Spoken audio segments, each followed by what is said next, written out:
అప్పుడే బీటెక్ అయ్యింది, చేతిలో జాబ్ లేదు. ఫ్రెండ్ ఏమో హైదరాబాద్ వెళ్ళి ఇన్స్టిట్యూట్లో జాయిన్ అవుదాం అన్నాడు. మా ఫ్రెండ్ అయితే నా దగ్గరకు వచ్చి మూడు మొక్కలు చెప్పాడు. హైదరాబాద్ ఇన్స్టిట్యూట్ జాబ్ అంతే.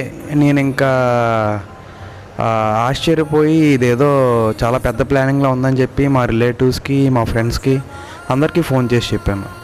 ఒక 1 మంత్ వరకు బడ్జెట్ అది బాగానే సరిపోయింది. మార్నింగ్ లెగిస్తే సంధ్య, మధ్యాహ్నం సుదర్శన్, నైట్ ఏమో మేఫిల్లో biryani. Like we know never before అని విత్ ఒక సంథింగ్ వీఆర్ ప్లానింగ్ బిగ్ అని మాత్రం నాకు అనిపించింది. ఆఫ్టర్ 1 మంత్ తర్వాత వీఆర్ అవుట్ ఆఫ్ బడ్జెట్. మాకు ఏం చేయాలో తెలియలేదు. మా చేతిలో బడ్జెట్ అయిపోతుంది. We don't know what to do. Like మా ఫ్రెండ్ ఒకని అడిగితే ఏం చేద్దామంటే వాడు హిహి హిహి అని నవ్వేవాడు. వాడు మెంటల్ స్ట్రెంత్ కూడా ఎలా ఉందో నాకైతే తెలియలేదు.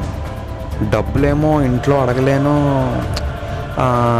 నేనైతే ఒకటే అనుకున్నాను, మా ఇంట్లో సెకండ్ హ్యాండ్ సైకిల్ ఉంది, ఇంకా సైకిల్ అమ్మేద్దామని నేనైతే ఫిక్స్ అయిపోయా.